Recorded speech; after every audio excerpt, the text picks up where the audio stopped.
Assalamu alaikum rahmatullahi wa barakatuh. Bienvenue sur la chaîne de votre frère Ismaïl, le Kossi du groupe GIEC, groupe international islamique d'études comparées. Et que la paix et le salut d'Allah subhanahu wa ta'ala soient sur notre prophète Muhammad sallallahu alayhi wa sallam, sur sa famille, sur ses compagnons, sur tous ceux qui œuvrent véritablement pour l'islam jusqu'au jour de la résurrection, Inch'Allah. Et bien évidemment, nous sommes à la 17e partie de notre balayage des 61 castes des musulmans. Inch'Allah, nous allons aujourd'hui encore grignoter sur la 17e partie, Inch'Allah. Et la 17e partie consiste à ce que énuméré les frères. Dans le processus de création, les cieux et la terre étaient-ils séparés?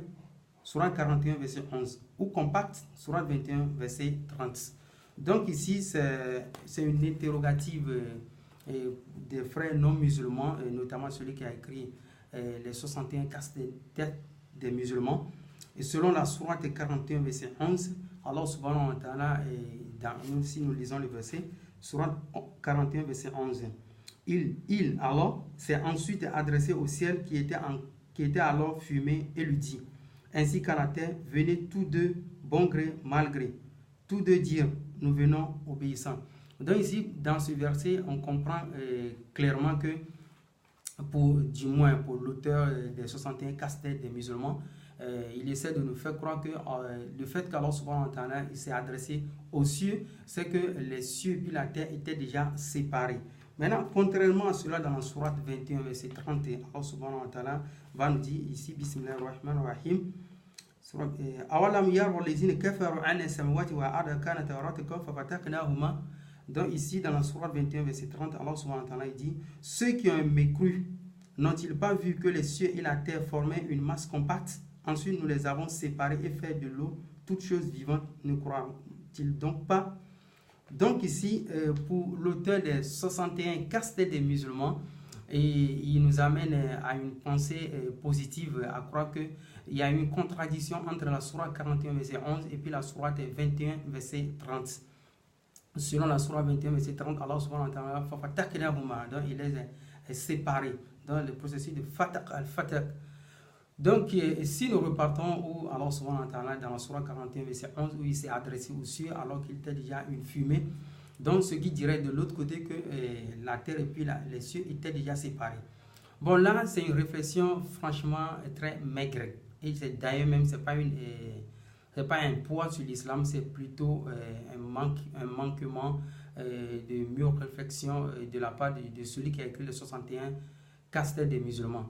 Tout d'abord, dans le Coran, il ne sait pas quand Allah subhanahu wa ta'ala a créé la terre, il ne sait pas quand Allah subhanahu wa ta'ala a créé les cieux.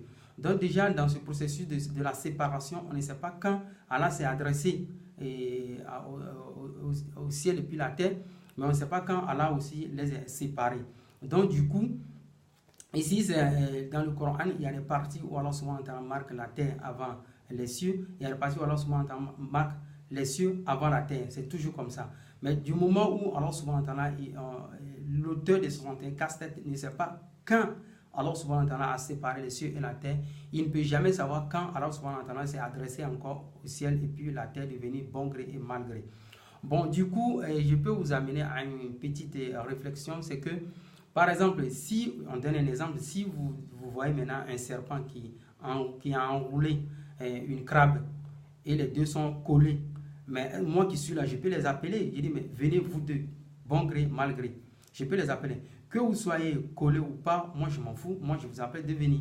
Donc que les cieux et la terre soient collés ou pas, alors subhanahu wa ta'ala les appeler de venir. Maintenant là où il y a le gros problème, c'est que dans le Coran, Allah subhanahu wa ta'ala dit Bismillahirrahmanirrahim, Innama amruhu idha arada shay'an an yakuna lahu kun fayakun. S'il veut quelque chose, il nous dit soit et ce fut fait. C'est juste parce que les frères n'ont pas compris, ils se sont calqués sur les discours de la Bible dans la Genèse 2, où la Bible fait dire que Dieu Allah subhanahu wa ta'ala a créé les cieux et la terre en 6 jours, le 7e jour il s'est reposé. Comment se fait-il qu'Allah subhanahu wa ta'ala va faire la création un lundi, un mardi, un mercredi, un jeudi, un vendredi? Non, c'est archi faux. Si ça en est ici qui s'est reposé le 7e jour, c'est que Allah subhanahu wa ta'ala il travaillait les jours et il ne travaillait pas les nuits. Il se reposait les nuits. les frères chrétiens n'ont pas, ou bien les frères rédacteurs de la Bible n'ont pas eu accès à cette pensée.